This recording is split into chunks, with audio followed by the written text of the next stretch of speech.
Habari zenu. I can see nobody is answering, so I can understand. This is a very funny. I can understand. Kamesa. Yes. Yes. Ni wewe. Wewe si mtu.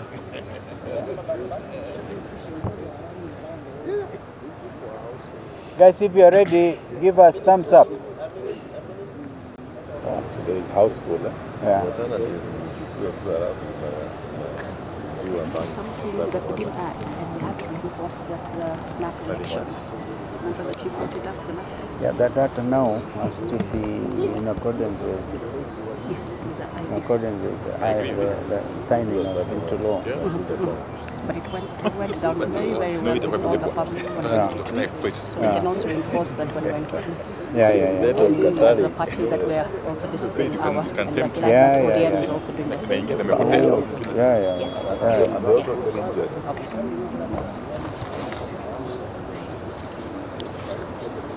Who will give us the thumbs up?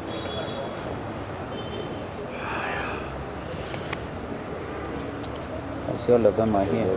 That's a full house. Full house. I think we get going, right? Yeah. Thank you. Ladies and gentlemen of the press, good morning. Still is. The very hard morning. I'll read this statement on behalf of all of us in Azimio la Umoja One Kenya Coalition Party statement, entitled, "We strongly condemn the sponsored violent protests and support the public demands for the resignation of Ruto regime." Good morning, and thank you, members of the press, for joining us today. Azimio la Umoja One Kenya Coalition Party is deeply concerned about the recent increase in violence during the Gen Z-inspired protests. In the last 2 weeks, Gen Z has inspired the majority of disenfranchised and disillusioned Kenyans to exercise their constitutional rights to assemble, to demonstrate, to picket, and to petition. They continue to do so in a manner that has captured the attention not just of Kenya, but the region, Africa, and indeed the whole world. In the typical fashion of a tyrant, the Ruto regime attempted to silence their voices by intimidation, arrests, abductions, and hijackings. This did not work, and indeed it shall never work. According to the Kenya National Commission on Human Rights, local and international media, the police executed a shoot-to-kill order that extinguished 41 young Kenyan promising lives, with over 300 Kenyans admitted to hospitals with gunshot wounds. We also note that the youth raised their demands from hashtag reject the finance bill to hashtag Ruto must go. Ruto and his henchmen sponsored goons infiltrated with the sole intention of destabilizing the continued peaceful protests. These disgraceful, criminal, and illegal activities violate the right to peaceful protest as provided for under Article 37 of the Constitution of Kenya 2010. Despite these perpetuated horrors, the young people have continued to march our streets, determined to drive and realize meaningful change for themselves, their families, and their country. We have observed that the intention of yesterday's well-organized, coordinated, and state-sponsored chaos was to undermine and denigrate the Gen Z-inspired nationwide non-violent protests. Looting was intentional. The destruction was planned. The torching of public and private property worth billions of shillings was carried out in collaboration with the already corrupted security forces in the full glare of the media, and indeed the international media as well as onlookers.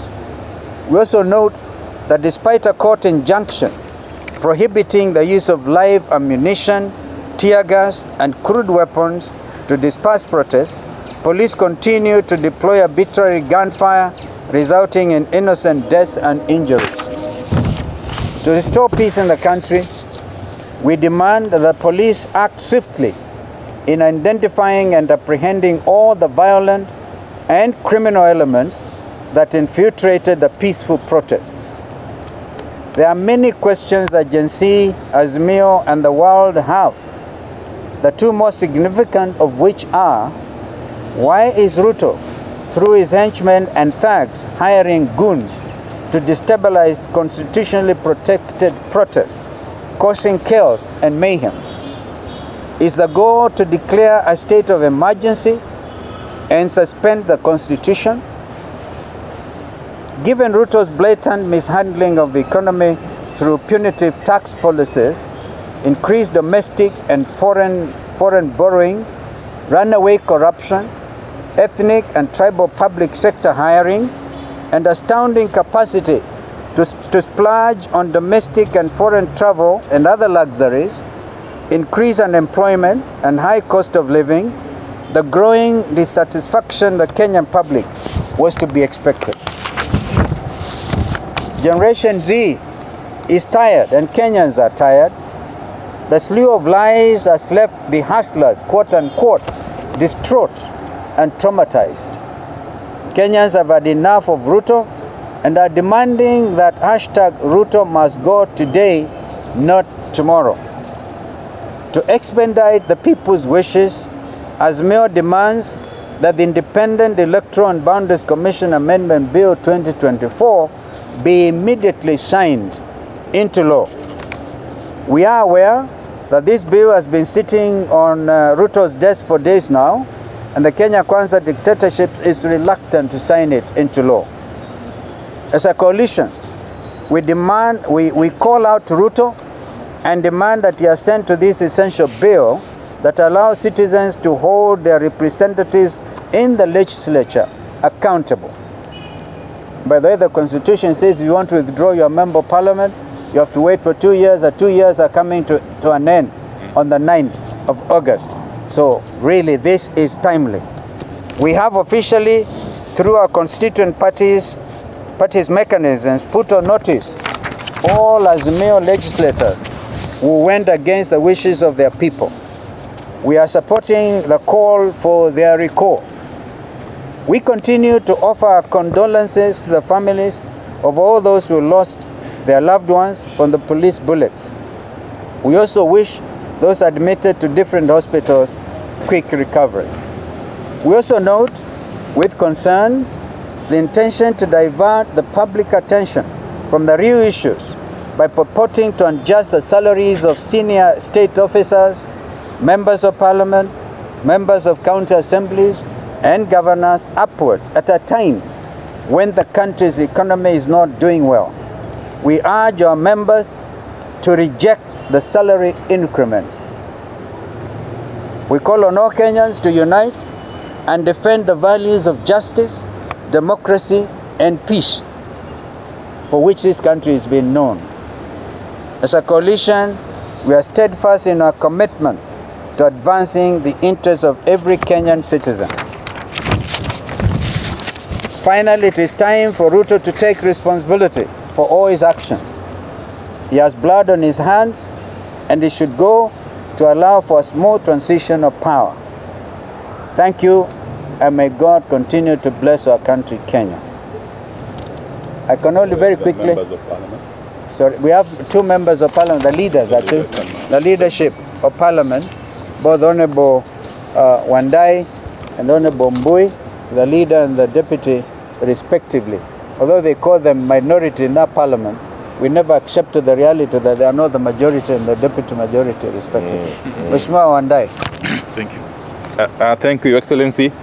I just want to clarify to the nation, really, that first and foremost, it is a matter of fact that the Gen Z and indeed the public have been calling for the reduction in salaries paid to senior state officers and public officers, including members of parliament. And therefore, it would be insensitive for us as members of parliament to accept any purported salary increment amidst the rage that is out there.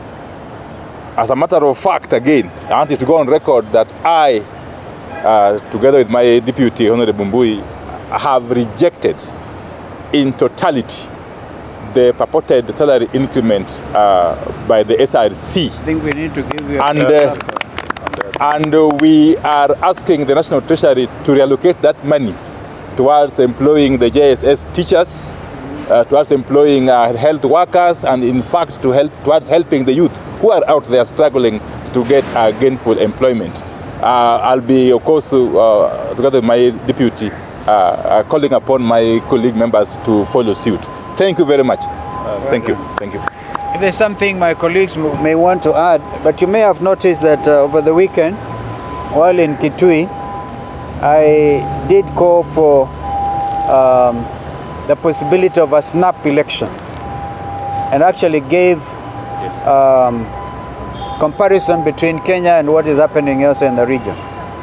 When the French President Macron realized that his party lost majority during the recent European elections, he called for a snap election. The French are on to that. Tomorrow, the 4th, Prime Minister of the UK, Mr. Sunak, also called for elections, really literally snap elections, on July the 4th, all over the UK. This is a moment for Kenya. But that's why we are calling for very quick enactment of the IBC Amendment Bill 2024. So at least there may be a possibility, assuming the youth in this country will allow that opportunity to happen. So that's one of the things that we made very clear over the weekend. And again, we looked at what happened in Parliament, the desecration of Parliament. There's blood right outside the entrance to Parliament. And we suspect, I've never gotten this confirmation, the young man who sat on the Speaker's chair was brought down. Blood right in the chamber.